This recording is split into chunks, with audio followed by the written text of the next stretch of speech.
कुमार जी बिहार से। राधे राधे महाराज जी। महाराज जी, जब आप नौजवान अवस्था में साधना कर रहे थे तो उस समय आपकी सुबह से शाम तक की दिनचर्या क्या थी महाराज जी? कैसे तुम्हें बताएं, क्या क्या तुम्हें बताएं। रात्रि के 1 बजे जगना,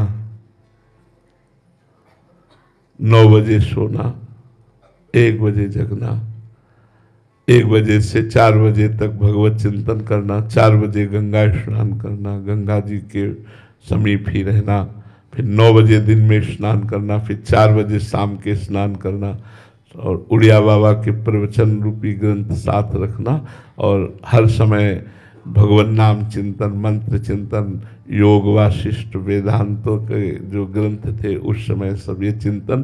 तो वैराग्य की प्रधानता से कभी किसी घर में भोजन नहीं पाया, जवानी में किसी गांव में प्रवेश नहीं किया, गंगा के किनारे वृक्ष या मंदिर या कोई आश्रम उसमें रात्रि व्यतीत कर ली और दिन भर गंगा किनारे। ये 20 वर्ष ऐसा रहा। घाट में बनारस में रहे तो तुलसी घाट से लेकर दशाश्वमेध घाट तक घाटों में ही रहते थे। आकाश वृत्ति से जो मिल जाता था उसी से भरण पोषण शरीर का होता और भगवत चिंतन परायण रहे। हमारी प्रधानता क्रिया नहीं रही कभी, हमारी प्रधानता चिंतन रही। गुरु कृपा से हमारे में क्रिया प्रधान साधना नहीं रही, आंतरिक चिंतन प्रधान साधना रही। हम इस बात में निरंतर सावधान रहे कि हमारा कभी भगवत चिंतन न छूटने पावे। जो अंतःकरण हमारा है ये भगवत चिंतन परायण रहे। और तो सब शास्त्र स्वाध्याय, एकांत सेवन, संत समागम, गंगा जी ही हमारी माता पिता भाई बंधु मित्र दोस्त सब गंगा जी ही थी। गंगा जी से ही हमारा भरण पोषण, जब भोजन नहीं मिलता भरपेट गंगा जल पी लेते, उसी से हमारा भरण पोषण होता। आज के 30 वर्ष पहले गंगा जल ऐसा था अमृत जैसा। अब तो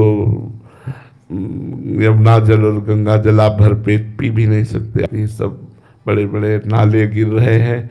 अब बड़ी व्यथा होती कभी कहते हैं कि जूता चप्पल कुल्हड़ ये सब परम पवित्र श्री यमुना जी के पावन जल में ये बड़े बड़े नाले डाले जा रहे हैं। तो अंदर से बड़ी व्यथा होती कि हम जिनको माँ कहते हैं।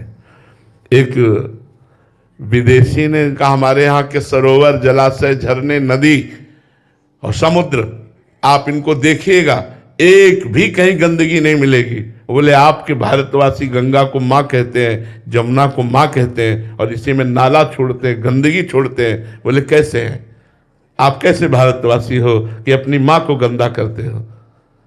हम माँ कहते हैं, गंगा मैया कहते हैं ना, यमुना मैया कहते हैं ना, और बड़े बड़े गंदे नाले जा रहे हैं। अब चूंकि हर शहर नदी की ऊंचाई पर बसा हुआ है तो जितनी उसकी गंदगी है वो सब पावन नदियों में ही डाली जा रही है।